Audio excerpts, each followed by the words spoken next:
Почитувани граѓани, утрово оние инструменти кои што работат, повторно, ова е од 9 часот податок, повторно измерија, подсетувам тие што мерат, што работат, многу висока концентрација и загаденост во главниот град. Креирајќи политика со али експрес сензори, може само да настани паника помеѓу граѓаните.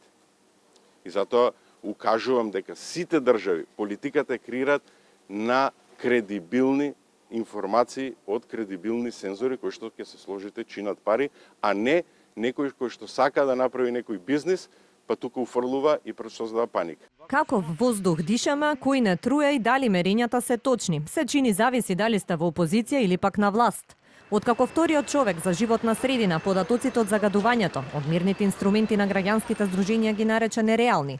Екоактивистите со остра критика до Макрадули.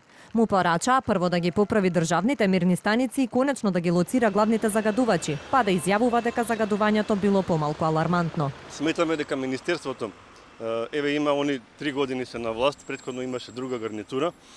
Никој не донесе нови мерни станици. Мерните станици тешко се одржуваат, не работат или делимично работат. Па Министерството може да се пофали дека загадувањето во Лисиче е нула. Бидејќи 2 години не работи таа мерна станица. Мирните инструменти на екоактивистите и денеска покажува енормна загаденост во Битола, Гостивар и Тетово. Од движењето за чист воздух тврдат дека мерењата се валидни, а додаваат дека загадениот воздух и без мирни инструменти граѓаните го чувствуваат на сопственото здравје. Загадувањето е бизнис.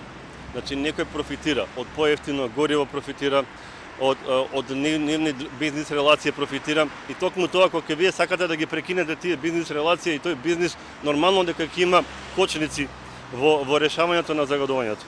Инаку дел од мерните станици во општините 2 години не работат и се уште не се поправени. Во меѓувреме пак Македонија и на почетокот од оваа година повторно се најде високо на листата на најзагадени држави во Европа и светот.